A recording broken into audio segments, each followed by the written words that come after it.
The rain had been falling for hours. The river was rising fast, and somewhere in the dark, a tiny puppy was running out of time. No one came. No rescue team.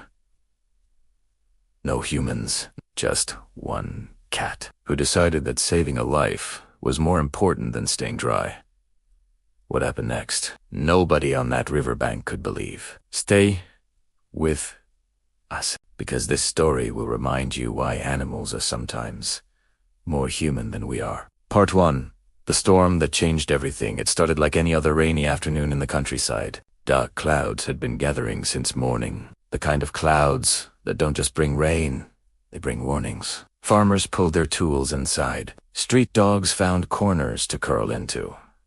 Birds disappeared from the trees, but in a small, forgotten patch of land near the edge of a flooding river, one small puppy had nowhere to go. He was no more than 6 weeks old, a tiny mixed breed with mud-brown fur and paws too big for his body. He had been separated from his mother 2 days earlier. How exactly, no one knows. Some say he wandered too far during a previous storm. Others believe he was simply abandoned at the roadside and left to figure out survival on his own. Either way, he was alone now, and the water was coming. The river, usually calm and predictable, had begun swallowing its own banks. Mud turned to soup. Grass disappeared under brown, rushing water. Logs, plastic bottles, and broken branches swept past with terrifying speed. The puppy, too small to understand what was happening, had climbed onto a large, mossy log wedged between 2 rocks near the river's edge. It was the only dry surface he could find. He pressed himself flat against the wood, trembling, his tiny whimpers swallowed by the sound of pouring rain. From a distance, he was invisible, but not to her. Across a narrow dirt path, tucked under a broken wooden fence, a stray cat had made her shelter. She was a gray Feline, weathered, with sharp green eyes that had seen enough seasons to know when danger was real. She had 3 kittens of her own huddled behind her, pressing into her warmth. By any logic, she should have stayed put. Her kittens needed her. The rain was brutal. The river was unpredictable. Crossing that open ground meant exposure, mud, and risk. But something made her stop. She lifted her head, ears rotating like small radar dishes. Her nostrils flared. Through the sound of rain and rushing water, she had heard something, a sound most creatures would have ignored, a puppy crying. She stood up slowly. Her kitten stirred. She turned to look at them, and then turned back toward the river. What happened in that moment, inside the mind of a small stray cat, no scientist can fully explain. Animal behaviorists will tell you that interspecies empathy is rare, that survival instinct almost always overrides compassion, that a mother protecting her young has no biological reason to risk herself for another species' offspring. And yet, she stepped out into the rain, one careful paw at a time. She crossed the muddy path. She moved low, belly close to the ground, eyes locked on the log where the puppy was crying. The water around the rocks was already rising. In another 30 minutes, that log would be underwater. She reached the edge. She looked at the puppy. The puppy looked at her. For a moment, neither moved. And then she did something that was captured by a nearby resident on a phone camera, footage that would later be viewed millions of times around the world. She stepped onto the log, carefully, deliberately, and she pressed her warm body against the shaking puppy. He went still, almost immediately. The trembling slowed, the whimpering soft. She had not come to rescue him in the dramatic sense. She had come to tell him, in the only language animals share, that he was not alone. But this was only the beginning, because the water was still rising, and getting off that log was going to be the hardest part of all. Part 2. The rescue nobody planned. The log was shifting now. You could see it in the footage. A slight wobble at first, then a slow rotation as the water level crept higher and the rocks holding it in place began to loosen. The current beneath was strengthening by the minute. The cat felt it before she saw it. She stood up, repositioned her paws, and looked back toward the bank. The distance was manageable for her, a short, powerful jump, and she would be safe. Her instincts were firing, her muscles were ready. But she didn't jump. She looked at the puppy. He had no idea what was happening. He was simply grateful for her warmth, his small tail beginning to wag despite everything. A reflex so deeply wired into dogs that even terror cannot fully suppress it. He licked her ear once. She pulled back, assessed him, then turned toward the bank again. She called out. Not a meow. Exactly. Something lower, more urgent. A sound she normally reserved for her kittens when danger was close. She repeated it twice, and here is where the story takes its most remarkable turn. Her 3 kittens, still sheltered under the fence, heard her. The eldest, slightly larger than the other 2, crept forward to the edge of the path and crouched, watching. The cat on the log called again. What happened next has been described by viewers of the footage as one of the most unexpectedly moving moments in any animal rescue video. The larger kitten, responding to its mother's call, crept down the muddy bank toward the rocks. It did not go near the water. It simply positioned itself on a dry stone and crouched low, watching both its mother and the puppy. It is impossible to say what this was. Communication, coincidence, or something in between. But the mother cat seemed to respond to it. She turned back to the puppy, nudged him firmly with her nose. Once, then twice. When he didn't move, she gripped the loose skin at the back of his neck gently in her teeth, the same way she would carry a kitten, and pulled him. He yelped. She held. He scrambled to his feet, and in a stumbling, clumsy, completely uncoordinated 30 seconds, with her guiding, nudging, and occasionally just blocking him with her body, the puppy crossed the length of the log and reached the rocks at the bank's edge.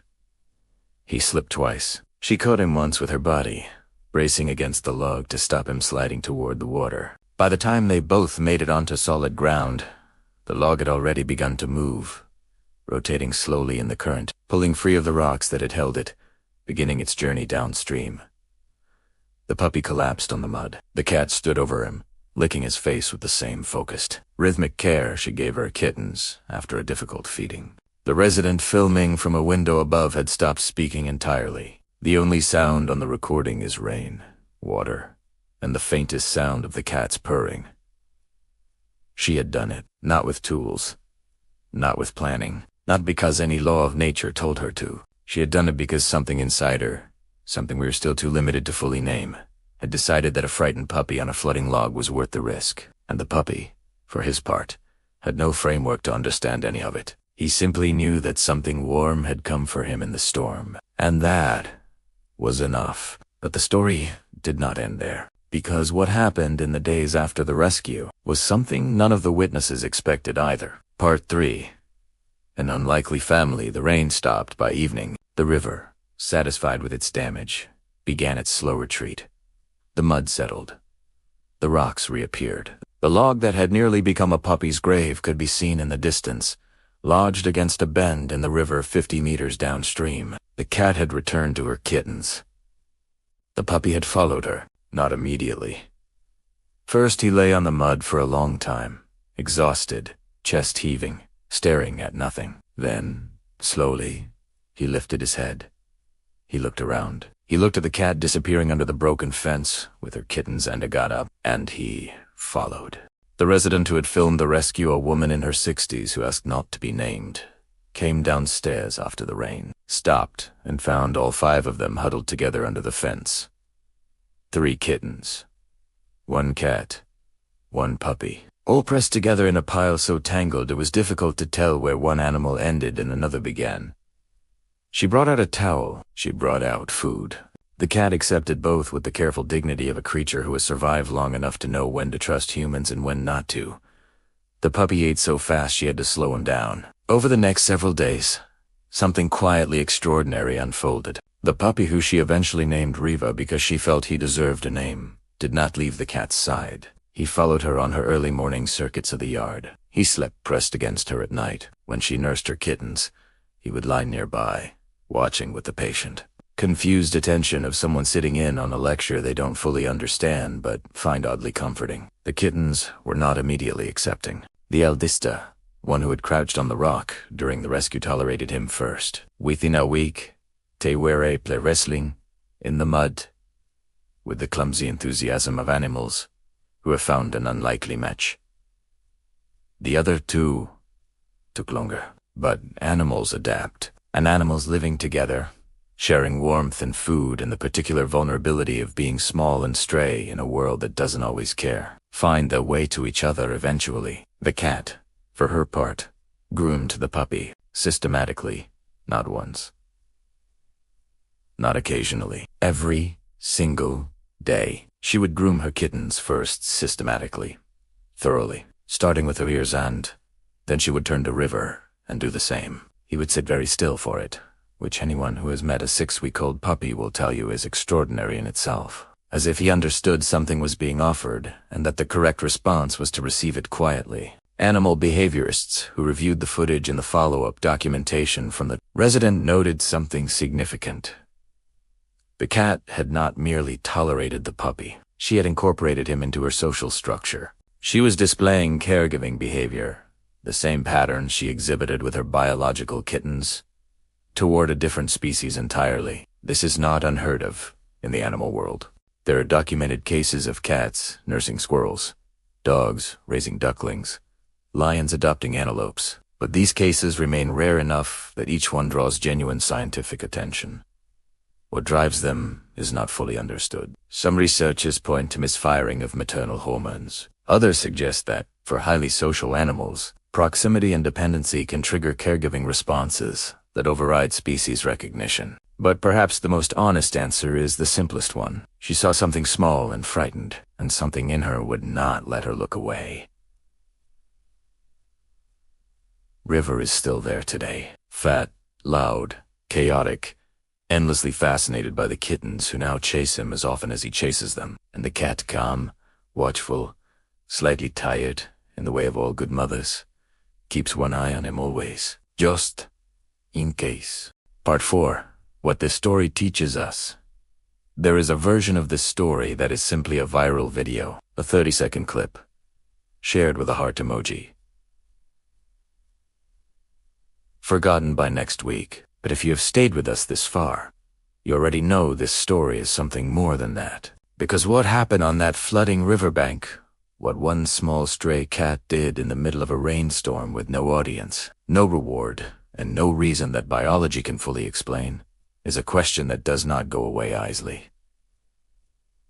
Why do animals do this? Not host cats, not just this moment, but across thousands of documented cases worldwide.